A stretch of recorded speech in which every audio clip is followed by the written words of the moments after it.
कामचोर देवरानी। एक बार की बात है, सुषमा अपने पूरे परिवार के साथ खुशी खुशी मोहन नगर में रहती थी। उसकी 2 बहुएं थी, पल्लवी और शिवानी।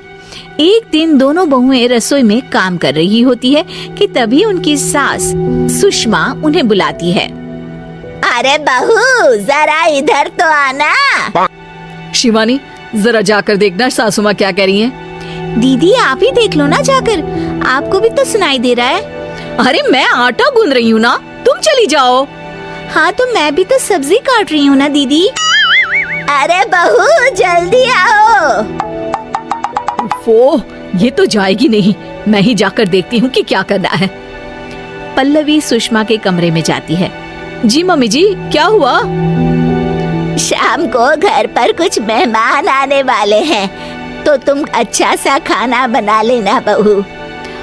ठीक है मम्मी जी, आप बता दीजिए क्या क्या बनाना है और कितने लोग आ रहे हैं। सुनील की मौसी जी और उनका पूरा परिवार आ रहा है। कुल मिलाकर 3 लोग और हमें मिलाकर हुए 9 लोग।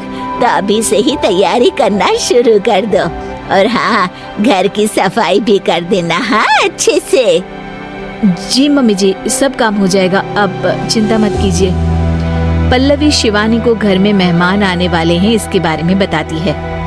क्या 9 लोगों का खाना बनाना होगा, घर की सफाई करनी है? बाप रे, सासू माँ ने तो हमें घर की नौकरानी ही समझ कर रखा है। ऐसा नहीं बोलते शिवानी, हम इस घर की बहू हैं और घर के काम करना हमारा फर्ज है।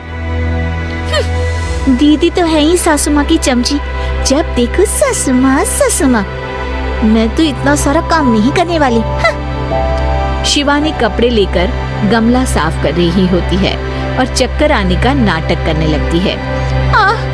मेरा सिर चकरा रहा है। तभी वहाँ पल्लवी और सासू माँ जाते हैं। अरे बहू, क्या हो गया तुम्हें? मम्मी जी, बहुत तेज सर में दर्द हो रहा है। तुम एक काम करो शिवानी, आराम कर लो। नहीं नहीं दीदी, घर में मेहमान आने वाले हैं, मुझे आपकी मदद करनी चाहिए। अरे कोई बात नहीं शिवानी, तुम आराम कर लो, मैं सब काम कर लूंगी। ठीक है दीदी, अगर आप इतना कह रही हैं तो आराम कर लेती हूँ।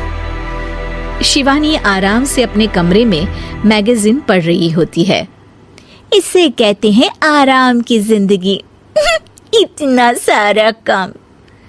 चलो सारा काम खत्म हो गया, शिवानी को देख आती हूँ। शिवानी अपने कमरे में ईयरफोन में गाने सुनते सुनते सो जाती है और उसके साइड में मैगजीन भी रखी होती है। पल्लवी वहाँ आ जाती है और वो सब देखती है। ओहो, तो मतलब सब काम चोरी का बहाना था।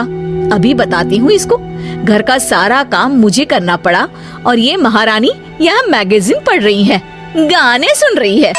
पल्लवी रसोई से एक प्लेट और चम्मच लेकर आती है और शिवानी को थाली बजाकर उठाने लगती है। शिवानी अचानक से उठती है।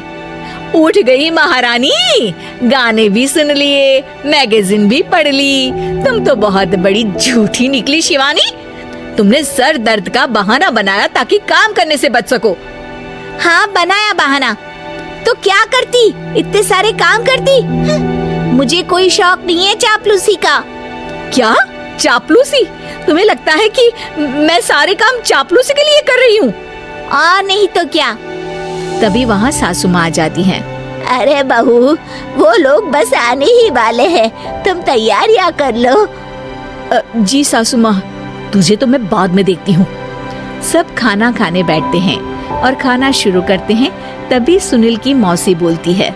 वाह भाई वाह, खाना तो बहुत ही अच्छा बना है सुषमा जी, एक एक चीज में क्या स्वाद है। ये सुनकर शिवानी मुंह बना लेती है। उसे अपनी जेठानी की इतनी तारीफ राज नहीं आती। आपकी बहुएं तो बहुत ही अच्छा खाना बनाती हैं।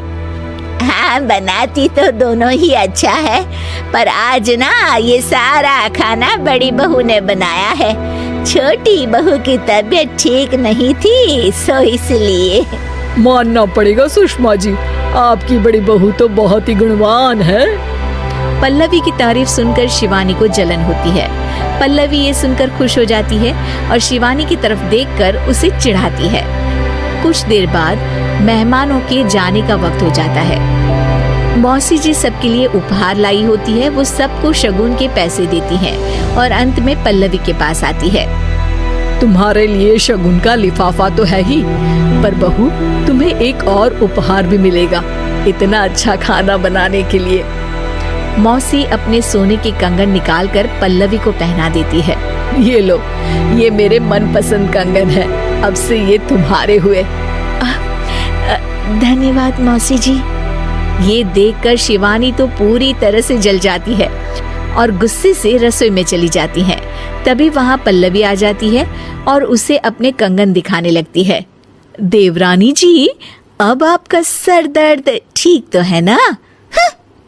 मुझे लगता है कि अब सर दर्द शुरू हो गया होगा आपका।